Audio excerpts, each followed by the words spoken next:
श्रीमद् भगवद गीता 5वां अध्याय भाग 2। भगवान भक्ति योगी तो आप में समर्पण के उद्देश्य से कर्म करता है, अतः वह लिप्त नहीं होता, परंतु कर्मयोगी किस उद्देश्य से कर्म करता हुआ लिप्त नहीं होता। तब भगवान श्री कृष्ण कहते हैं, हे अर्जुन, कर्मयोगी इंद्रियां, शरीर, मन, बुद्धि के साथ ममता न करके और फलासक्ति का त्याग करके केवल अंतःकरण की शुद्धि के लिए ही कर्म करता है। अतः कर्मयोगी कर्मफल की इच्छा का त्याग करके सदा रहने वाली परम शांति को प्राप्त हो जाता है, परंतु जो योगी नहीं है वह कामना के कारण कर्मफल में आसक्त होकर बंध जाता है। सांख्य योगी के द्वारा कर्म किस प्रकार होते हैं भगवान? हे अर्जुन, शरीर, इंद्रियां और मन को वश में किया हुआ सांख्य योगी मन से संपूर्ण कर्मों को 9 द्वारों वाले शरीर में छोड़कर न करता हुआ और न करवाता हुआ सुखपूर्वक अपने स्वरूप में स्थित रहता है।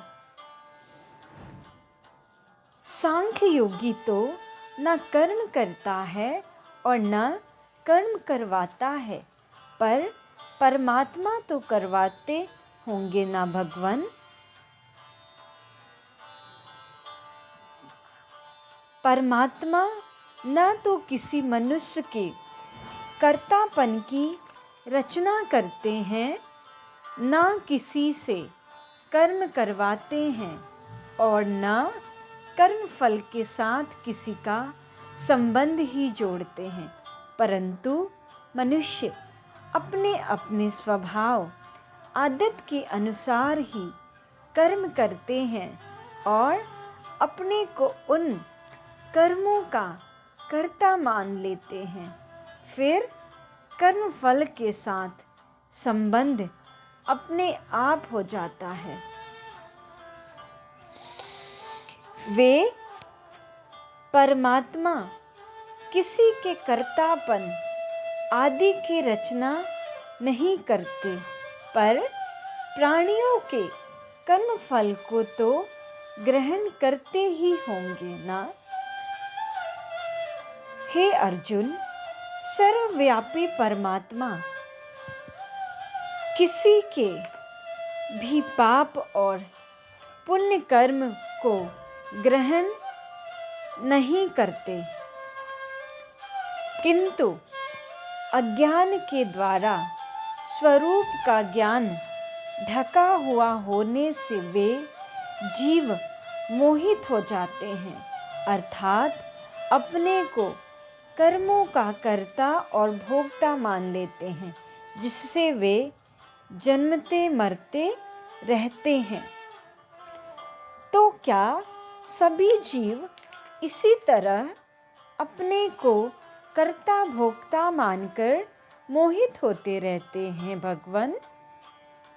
नहीं, जिन्होंने ज्ञान विवेक के द्वारा अपने अज्ञान का नाश कर दिया है, उनका वह सूर्य की तरह ज्ञान उनको कर्तव्य भोक्तृत्व रहित करके परमात्मा को प्रकाशित कर देता है, अर्थात उनको परमात्मा का अनुभव करा देता है।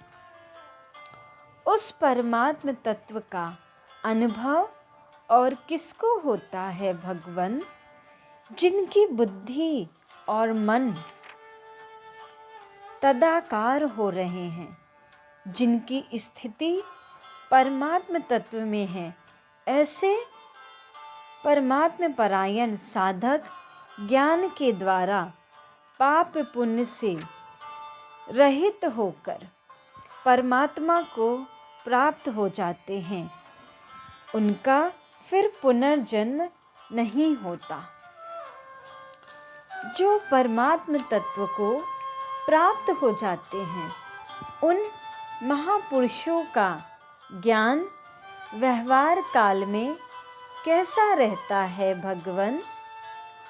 वे तत्वज्ञ महापुरुष विद्या विनय संपन्न ब्राह्मण में और चांडाल में तथा गाय, हाथी और कुत्ते में भी एक समरूप परमात्मा को ही देखते हैं, न कि खान पान आदि व्यवहार से उनके साथ एकता रखते हैं। समदर्शी होने से क्या होता है भगवन?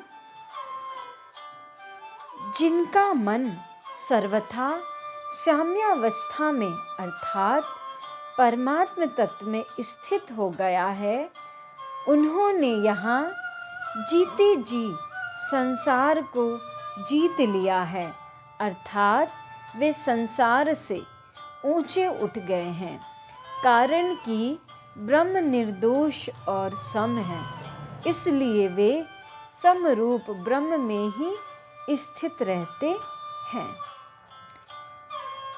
ऐसी साम्यावस्था में स्थित होने का उपाय क्या है भगवन? व्यवहार में प्रिय अप्रिय अर्थात अनुकूल प्रतिकूल परिस्थिति प्राप्त होने पर भी जो हर्ष और शोक नहीं करता, वह मोह रहित स्थिर बुद्धि वाला और ब्रह्म को जानने वाला मनुष्य परमात्मा में ही स्थित रहता है। ओम शांति।